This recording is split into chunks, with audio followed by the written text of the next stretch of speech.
Hello, good morning, and thanks for joining us. This is our post-municipal election panel. I'm Nicole Ferranchek. I'm the Deputy Editor Digital here at the Ottawa Citizen and Ottawa Sun.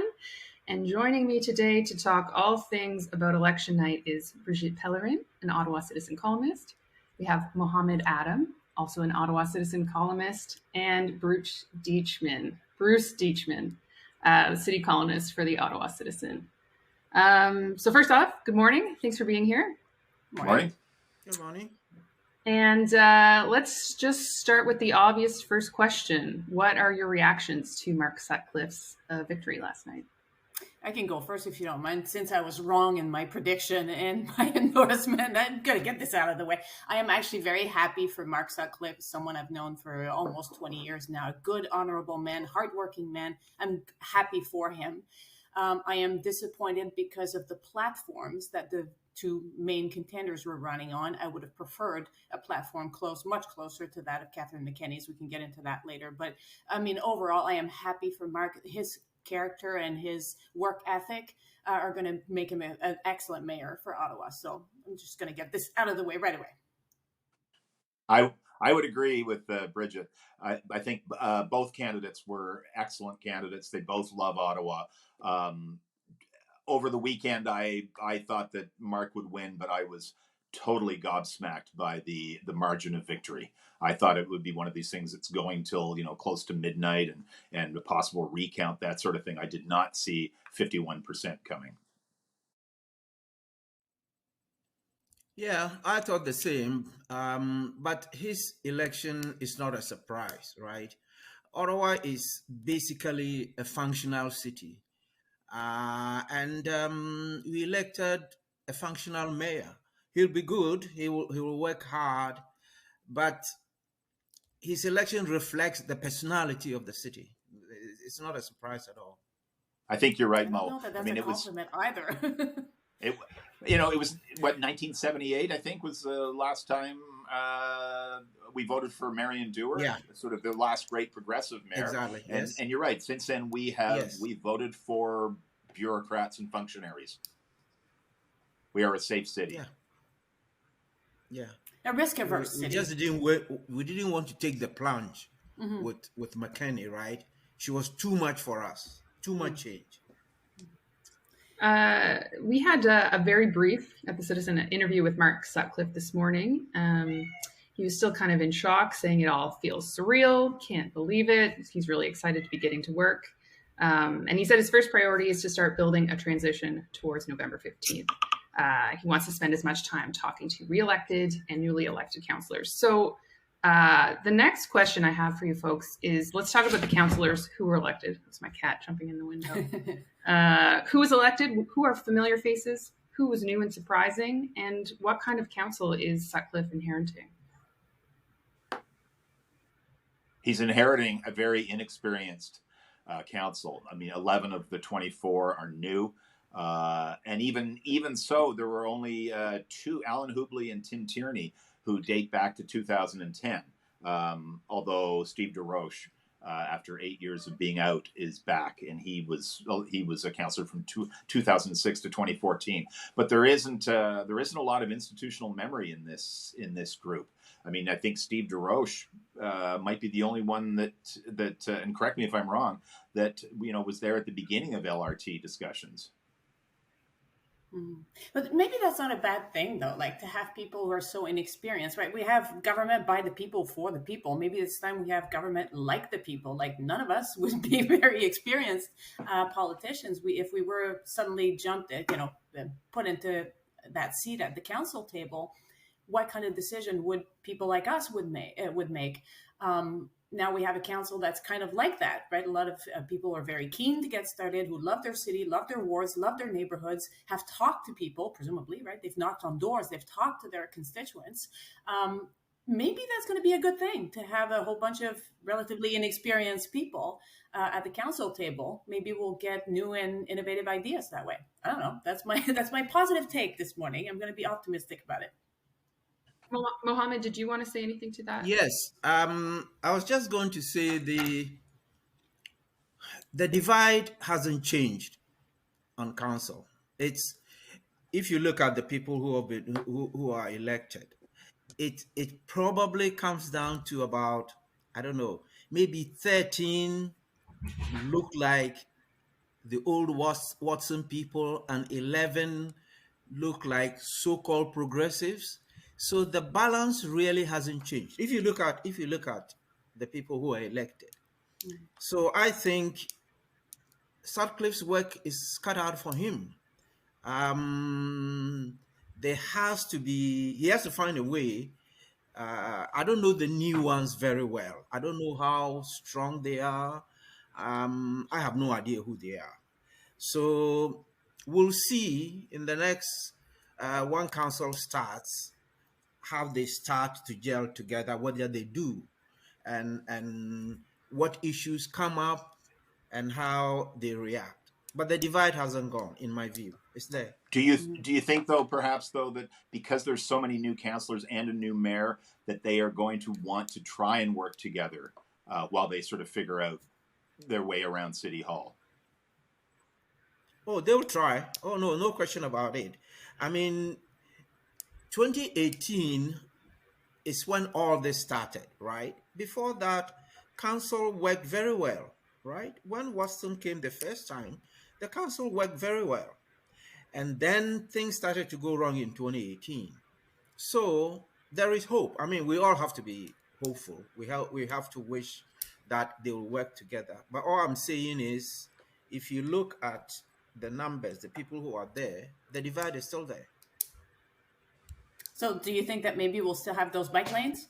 I mean, they could, right? They could implement those bike lanes that were in McKinney's campaign platform. I'd be super happy to see that coming. No, but you could. I joke about it, but you could see some pressure because the people who voted yesterday are still out there putting pressure on their incoming council members and councillors and saying, well, these ideas were good and I would like you to keep fighting for them at the council table.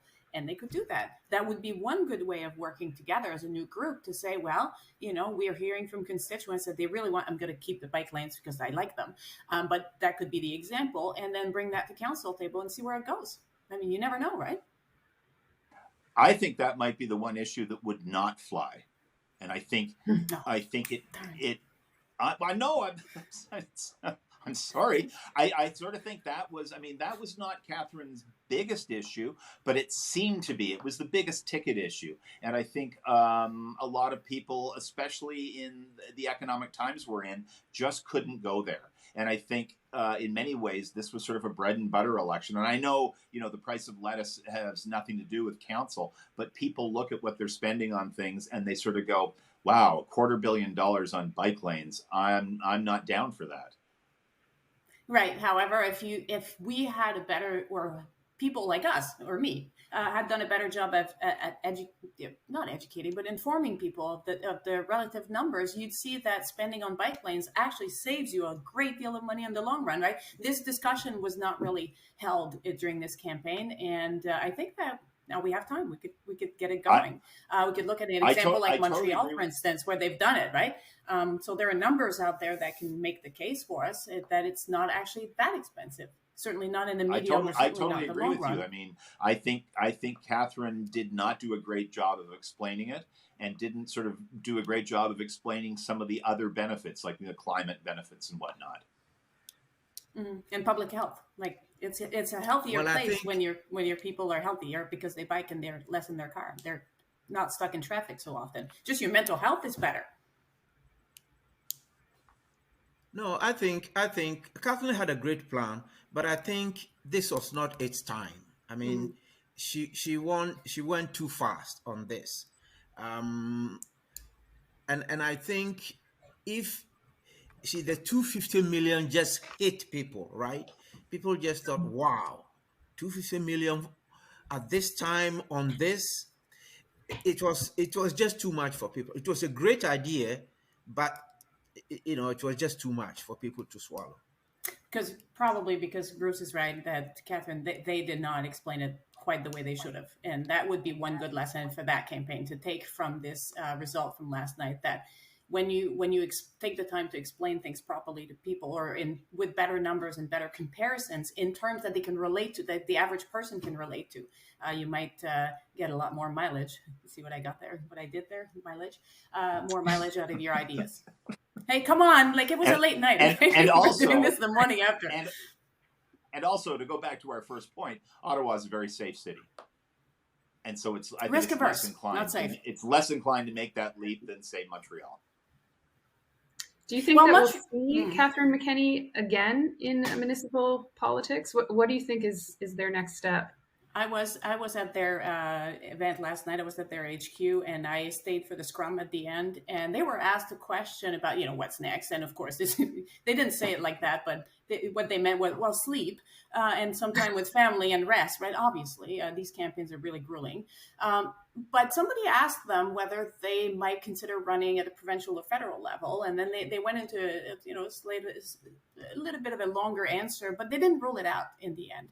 So I don't know that we'll see them in municipal politics again, because they've done that. They've been there, done that, did 2 terms on council.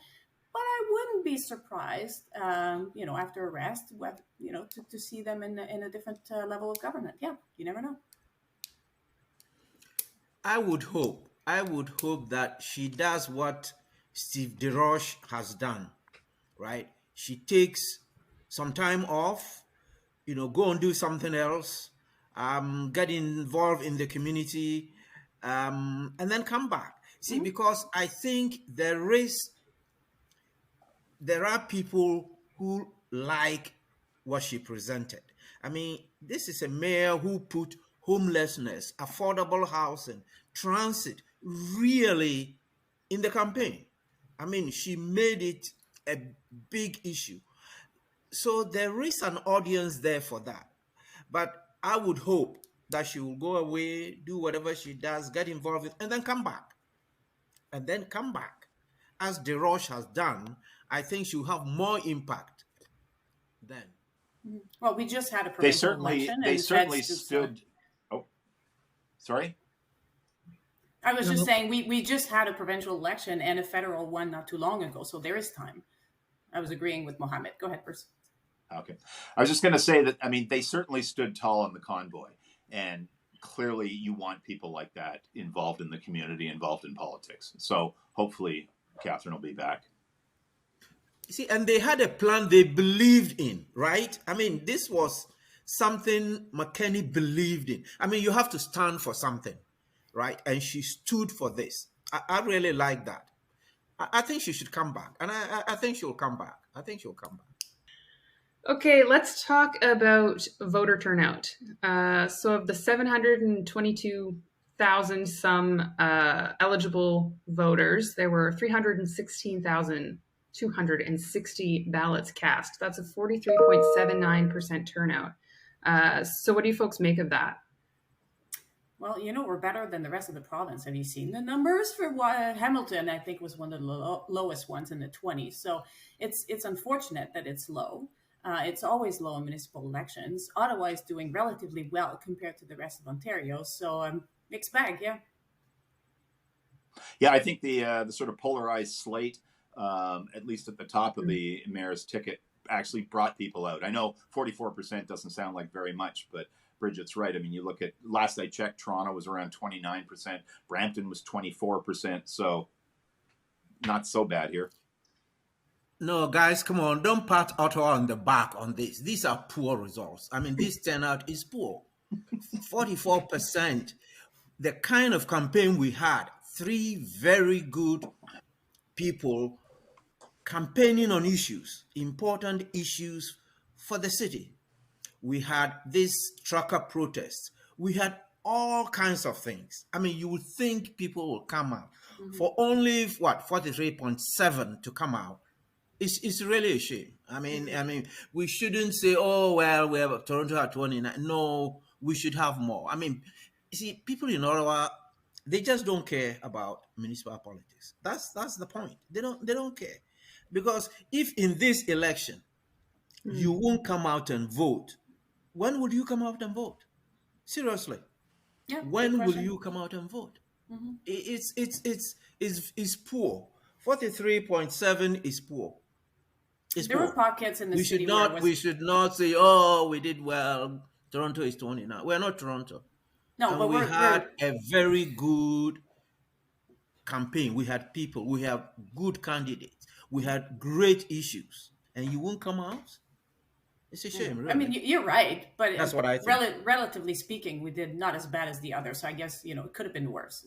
but I agree with you. There are pockets of the city where it was slightly better. Like I know Kitchissippi did just a little over 50%. This is an area of town that typically where turnouts are usually one of the highest in the area. It's a bunch of I don't know like public servants and engaged people and journalists. I know a bunch of us live in this neighborhood. I live in this neighborhood too. So we're more engaged and more loudmouthy than the rest of the city, perhaps. But what would it take, though, to get a better turnout? Because if this didn't do it, like just to challenge you a little bit on this, Mohammed, like if this slate, these issues didn't do it, like what the heck does it take for us to come Exactly. out? That's my point, right? If this election, if we couldn't get people to come out with all the issues, everything the city went through, if they wouldn't come out, when would they come out?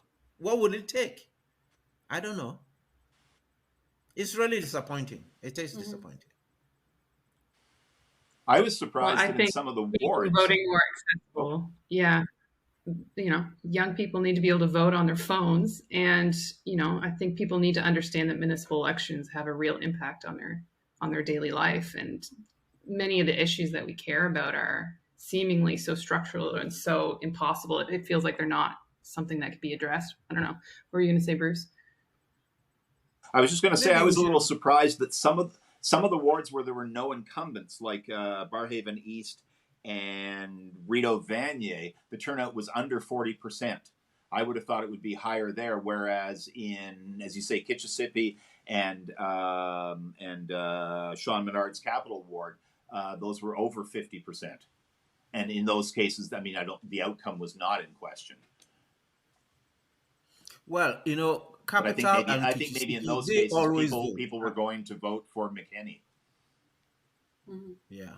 Hmm. They always vote. Capital, they always vote. I mean, Kitchissippi, the same thing. They vote in their numbers, so that's not a surprise.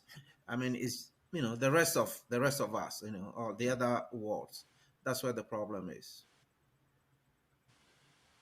So there's no solution, is what I'm hearing. Well, we could start talking. I mean, some people talk about this, about making voting mandatory. I mean, I'm not going there myself, but I know some people care about this. And this is a town I know because every time I write about any issue related to governance, like I get so much engagement. People care. We're a bunch of engagement nerds in this city, but would that make a difference? I mean, it would. Obviously, you get people voting if it was mandatory. Would that improve the overall results? Would we be better governed if we force people, if we frog march them to the polling station to say, you must vote now?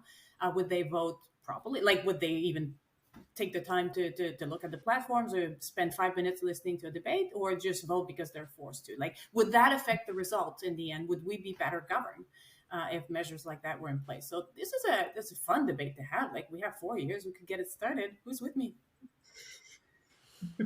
I don't think you should vote in a democracy. You should force people to vote. It's Yeah. their duty. I mean, you are electing people. You are electing people to represent your interests. I mean, you should be motivated to vote. Forcing people, I don't know if I'll go there. Some people have just suggested, well, bring party politics into municipal government. That will just ruin it, right? I mean, this is the best way to do it. Maybe what you have to do is teach more civics in elementary school. Could be, yeah, yes. So when kids start, they get this right when they're young, when they are kids, and they grow with it. Yeah, that's not a bad point. But I don't think our educators are interested in that. I wonder But if we can. Go sorry, I ahead. was just going to add, Nicole is right too. Like we're older people here, but the young people want to vote. Like I vote by mail in advance because I don't want to be busy with that during voting day because I'm usually working on election day, right? So I find voting by mail it's practical, it works for me, but it's by mail, right? Like you have to walk to the mailbox to put your thing back in the mailbox. Can't imagine. If you could do it on your phone, right? I'm not that old that I would distrust that. But like, I look at my kids, my eldest is just about to turn 16. They're starting to be interested in these processes, right? They want, and possibly lowering the voting age would also be a good way to get more engagement in politics. But would my kid like to walk to the mailbox to put their ballot? I don't think so, right? They would probably want to do it on their phone or computer. Probably But the phone. Bridget, why not? Why not? Yeah, why not? Why not? I mean, I mean, I bank on my phone. sometimes Like, why we not? pamper these young people. We pamper them, right? It's your duty. You are able to vote. Vote. Well, It you doesn't should. take long. 10 minutes. You go vote and you're on your way to whatever you want to do, right? So yeah, we But should I mean, try to and counter that, encourage if them. you're a young person with not a stable career and you don't get time off, maybe you didn't have a chance. You're on the bus trying to get to work. Like we're not making it easy for people that Okay, so let's make it easy. But Nicole, voting starts at what? Let's do that. 10 to 8? Come on, you can fit 15 minutes in there to vote. Well, if you're Can't a you? teenager going to high school and you have to be at school around, say, 8:30 because you have something early in the morning, and then you leave your school at 3:30, 4 o'clock, and you go to work at McDonald's at 5 p.m. until 8 or 9, that's it. Mhm. You've missed out on the whole day of voting. So they could be organized and vote by anticipation. But I don't know if you've ever met the teenager, Mohammed, but I can tell you that being organized is not one of their strengths, right? So if we don't make it easy for them, they won't do it. They can't. Fine, let's make it easy. So what You're do right. we There. do? You're right. And we let people do everything else on their phones. So Right. why not vote? Yeah. Yeah. Okay, We trust I'm in the for it. bank. I'm So for that's anything all. that will improve voting. Next problem. I'm for it. Well, there's a long list of challenges that this council is going to face. We're in an affordable housing crisis. The LRT continues. There's transit woes. What do you guys think should be the number one priority for this council to address? Climate. Well, I don't have a number one, but I have three. I think the first thing is Sutcliffe should meet council and change the rules for appointing chairs, committee chairs. That's what started the problem, all this division. That's what started it. Once Watson decided to use the system to reward friends, everything broke down. That's number one.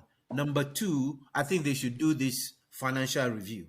They should really do it. Before we get into spending, we should really know where we are financially. And third, I think Sutcliffe should organize a meeting very quickly with Treasury Board President about downtown. It's a very, very important. What about downtown? Well, downtown is collapsing. If the feds don't go back, right, it's downtown is in serious trouble. I think we need Mona Fortier. She's the Treasury Board President, is she not? And we need her as an ally because this is a fight we have to take to the federal government. And we could need solve. her as Why not use these office spaces, retrofit them or change them? I know we have a lot of talented architects in this town who could do this and transform those offices that will not be used again into affordable housing. Yeah, but you see, you can't do that immediately. No, of That's course, a long-term thing. but you have to get started. You have to make a plan for it. It's an idea, but this is not something that is going to be done in a year or two. Well, some The places first already thing have is done to it. try and save downtown businesses. That's number one. Right, by having And people then you there. can think down the road, okay, maybe we'll have some spaces, we'll do this. But if we don't do anything about downtown, we're in trouble. Downtown will collapse. But Mohammed, how do you save downtown businesses? You can't do it by just telling people they have to go back to work. That system has changed. The system has changed. It has changed, yes. So Bridget said, you have to get people living downtown. Yeah, but I'm not sure Bruce, Bridget said exactly getting that's people what I living meant. downtown is going to take years. It's not going to happen overnight. So some places Right? already You have work done on it. I agree. You Some work cities on have it. done So it. you start planning. You talk to the feds. You find out, okay, how much space do we have? You see, you can't just say, okay, let's use what's left. How do we know what's left? So you have to look at all these things. You have to have a plan in place. The feds have to tell you, okay, we're only going to get 30%, 40% in. So we'll have 60%. And then you start working on it. It's not something that you can do immediately. All I'm saying is, in the meantime, let's talk to them and see how many of these people we can get back to the office, because they'll come back. Some of them will come back. And then once we have some of them back, then what Bridget is saying is true. What both of you are saying is true. Then we begin to plan for that. You can't do that in 1 year. You can't say, okay, let's turn federal offices into housing in a year. You can't do it. You cannot. Well, it has already been done in some places, so it must be possible. We'll do that. But how long will it take? What do we have to change? I can guarantee you, though, Mohammed, that most employers who have office space downtown already have a good sense of what their employees want or don't want to do. Now, maybe employees are not sure themselves what they want to do, and those opinions could change over time. But most employers probably have a good sense, like 40%, not much more than that. And then you can start planning on this. And I would bet you that if you ask, perhaps not the government, because it's got endless reserves of money, but private employers in downtown Ottawa paying those rents in those office towers, if you offer them the opportunity to get out of that lease in order to take 40 or 50% of their space, I know it varies. It's a case by case basis. Every building is different. But what if they had the opportunity to get out of those leases so that they wouldn't be forced to mandate a return to the office for their employees? Maybe they'd be interested. Maybe they'd get talking really quickly. Maybe you'd find that on a case by case basis, if people have good incentives to get something done real quickly, it can happen. Like I kept saying, there are cities already where some office towers have been turned, or some space in office towers, not the whole place, but some space has been turned from office to affordable housing. It can be done. It has been done already. How about you, Bruce? Do you want to weigh in on what you think, the biggest issues and the biggest priority should be? Well, I sort of agree with Mo, because I don't think there's a single biggest issue. I mean, this downtown issue is a great example of that, because not only do you need to get something going on downtown, and I think it is more residents, but then that you also have to look at how the pandemic has changed traffic patterns. So, I mean, everything about LRT and especially bus service changes. We talk about transit a lot, and I think one of the things that I heard a lot was from the suburbs. People are saying, we don't need to get downtown. We need to get, from Barhaven to Canada or whatever. And so that has to change completely. So, and that's sort of tied to the pandemic in downtown. I agree that I'm curious to see, Mark's made a list of things he's going to do in the first 100 days. And one of the things is the line by line audit of the finances. And I think that'll be really interesting to see what happens. He's hoping to come up with $35 million in savings without costing any jobs or services. And Catherine has said that it can't be done. So I'm really curious. And I think Mark is perhaps thin-skinned enough to want to be able to say, oh yeah, I'll show you that it can be done, and then go ahead and do it. Okay, well, let's put a pin in this discussion for now. I want to thank you three very much for joining us this morning. And I know that you'll be with us over the weeks and months to come, keeping us in the know of what's going to happen with this municipal council. Thank you so much. Thanks. Thank you.